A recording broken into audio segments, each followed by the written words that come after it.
this was the things. You guys were starting to brand yourself early on. Like, where did this come from? Yeah, Or were so you guys looking up to other DJs and you're like, oh, we need to kind of make a name for ourselves too? that's kind of what it was, right? So like we would like go on YouTube, we'd see like other DJs like, you know, branding themselves. And obviously, like I said, DJ Blend was absolutely huge. So like we used to be like, oh dude, we want to be like that guy. DJ Right. DJ Rowdy A2, Yeah, RIP. yeah, R.I.P. Huh? Yeah, Gotham City back in the days. That's a whole different other topic, but yeah, it's like just obviously branding ourselves early on. That would sometime some people can kind of like remember us, but it was just fun, right? We were just kids, and we were just kind of having fun with it. But that was the early stages of kind of it's. I hate using the word, but I mean it was like entrepreneurial. Like we wanted to make some money, and we wanted to try to like make something for ourselves, right? And yeah, at 13, 14 years old, we were starting to grind it out and try to get some leads in the door. So you guys, no, I remember because I think you guys were obviously in middle school, which means I was in middle school too. But I think you guys made a wave back in the day because, like, who was 13, 14 years old? Who were 14-year-old DJs back in the day? So I remember, I think, in Del Dios, which is the other middle school, um, hearing about you guys, and then there was all these videos and stuff. You guys were putting out videos. This was like, prime YouTube era Yeah, too. yeah, So like yeah, video creators, content creators were starting to be a thing without people really knowing what they were. Everyone just wanted to make videos and put them out on Instagram or YouTube. yeah. So I remember not only me hearing about you guys, but like you guys were obviously making the noise in Del Dios, I think, and most likely in every other school in Escondido, and maybe outside of Escondido too, because again, you guys were Yeah, 13, 14-year-old DJs, right, and branding yourself, so it was like the things. right. So it was kind of unheard of, right? And that's kind of cool because actually I never even knew that what you just mentioned. But it's like for us, it was just mostly like having fun. At the end of the day, it was like just getting to do something that we like to do. And I mean, even the pay, we didn't even care. Like, it Right. didn't really like I said, $25 for the first gig. It's like, as long as we can be there and like, just like drop some music and have some fun. All right. It's like, it was chill. Um, And but probably just getting outside the house, yeah. having some And that fun. was the biggest thing too, right? Cause like after like when I was skateboard, I was only able to come out to like from summertime to a certain time, right? And then when I started DJing, it was like, oh, hey, well, it's gonna be from like 7 to 10. So it gave me, and it'd be like, oh, okay, well, I mean, it's like my job. Yeah, You know what I mean? So yeah, early on, it allowed me to have a little bit more freedom. So I kind of leveraged that quite a bit for sure. for sure. I was like, hell yeah, like I get to go out a little bit longer and I get to do this. I was like, hell yeah, let's do it. But yeah, we met a lot of like over the years because I DJ'd for about 10 years straight. After that, Hmm. my cousin still DJs. He's on his 12th year. Um, but it's like it was nonstop. It was nonstop hustle. We met a lot of amazing people along the way. Built a lot of relationships to this day. I mean, kind of jumping forward to like the most recent stuff. If you know, um, like clubs in Rosarito. We have residencies and clubs where we DJed at Cocoa Beach, which is a pretty big club in Rosarito. Um, affiliated to like Papa's and Beer, Bombay, Hmm. all those big clubs. So it's like from going from that to that. I mean, obviously over a long time, a long Right. period, but staying consistent. It's like, dude, anything's possible, bro. You just got to keep on grinding it. I know it sounds cheesy because everyone says that, but it's like, bro, that's all it is. Consistency. Like, it's like, as long as you're consistent and you show up, you're going to beat the person that's better than you. Yeah. 100%. Like, someone could have been 10 times better than us, but because he wasn't consistent, he didn't get to that point. Right. It's all consistency. Yeah. But yeah, it's super cool, bro. I mean, I don't know. Everyone always asks me, "Hey, you gonna DJ again?" I'm like, "Nah, bro. I actually just DJed. I think I told you, right? When? Shout out to my friends, but I DJed for a good friend of ours at Joshua Tree like two Oh, weeks ago. yeah. I didn't post anything about it, which sucks because I wanted to post it on my story, but my phone was dead.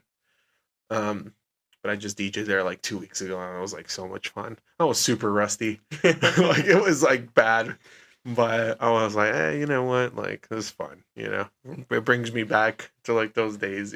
Yeah. And everyone had a good time at the end of the day. My girlfriend, she really liked it, so she was like, dude, it's Now you perfect. can share this with them and be like, yeah, my DJ career started at 13 years old, or my DJ. Dude, and here's the thing: most people won't even believe that. So it's like it's cool. I used to have so many pictures of that stuff, bro. Like of me early on, old phones, on my iPhone 3G, Yep. but all And, that stuff's gone. yeah. And around this time, you had your daughter too, or Yeah, yeah, you had a kid. yeah. So my daughter, like, so this was the whole early DJing was like seventh, eighth grade, Yeah. and then I had my daughter when I was a freshman, Hmm. and it's funny how the world works, right? Because and how everything just kind of falls into place. So like I was DJing, making money, and that allowed me to make a little bit of money to kind of, buy some things, right? Like I bought the crib. I bought my daughter's crib that way. I remember that clear as day. From DJ Money. From DJ money, Yeah. right? Like, because back in the day, a lot of people are like, "Oh, well, how would you make money?" It makes no sense. Like, you'd make like, $200 a night, which I mean, 2012. That's, I mean, it's That's not. I'm good. not saying it's like 300, $400 now. Yeah. It kind of feels like that. Yeah. 200 bucks would stretch quite a bit, but because for these parties back in the day, these party scenes, they would charge people to get in, Hmm. right? So like that was a whole thing. Like there was like this like whole orchestrated thing where you would get charged like $10 to get in, and then you can like uh I don't condone minors drinking, but you could bring your own alcohol and have fun and do your own thing. But at an early age, and it's kind of like just have your fun. But yeah, that's kind of how that happened, and it allowed me to kind of get some money for my daughter super early on because I can't work legally at 15 years old. You know what I mean? It's like I can't.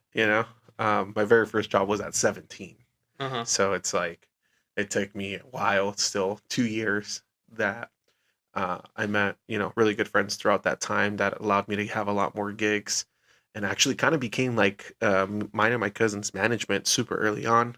If they listen to this, shout out to them. It's my boy Alvaro and Julio, Dream, um, all those guys. They're awesome. We kind of had like this little group, and they would do house parties, and they would charge, and we would get paid, and we would DJ, and just it would be like this whole like full circle. It was literally like like a super good operation. Hmm. So early on, and I was like 15, 16 years old. You just had to show up and play. Just gotta show up and play. They Yeah. would have everything set up for us. It was so cool. Like that was probably like I want to say it was a peak. Yeah. Oh, I'll take that back. It was probably like one of like the peak moments of me DJing because it was like when the whole party scene stuff was like really big in San Diego. Mind you, me and my cousin were 15, 16 years old. He's a year older than me, and they would like our good friends, which are our managers too. So it sounds kind of bizarre, but they would pick us up, and they'd have their guys already have everything set up for where we're gonna go DJ, and we would literally just show up with our laptop and just start spinning. That's it. And then every night at the end of the night, we'd hit a taco shop, get dropped off home, and do it again on Saturday.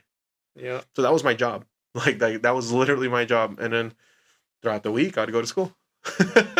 Yeah. Crazy how you said things work. Because yeah, I mean, it lined up. You were fortunate enough to have those, or lucky enough, whatever. You mean you worked for it, obviously, but Right. to have that to support your daughter in that early age. Right. We're coming to an end here because my iPad's at 3%. But do you want to summarize the last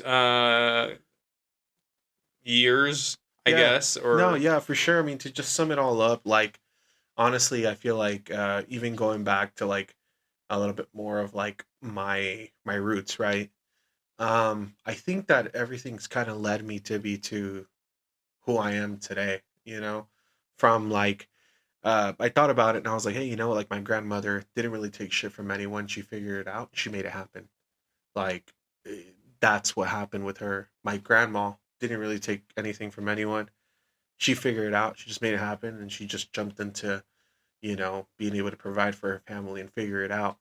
To I feel like those roots were ingrained in me and ingrained in all my cousins and family because everyone's the same exact way, you know, where it's like, hey, I'm 15 years old, I'm about to have a kid, but hey, figure it out. Some you got to figure it out. Like so, it's like that mentality. It's like a lot of people. I do really do think it's like DNA like encoded into our genes, like of figuring something out. It might not be the best situation, but get yourself out of that situation and figure it out. You know, so it's like I'm just super happy to be where I'm at. I mean, if I can summarize what I got going on right now, is, you know, I've been in solar for years.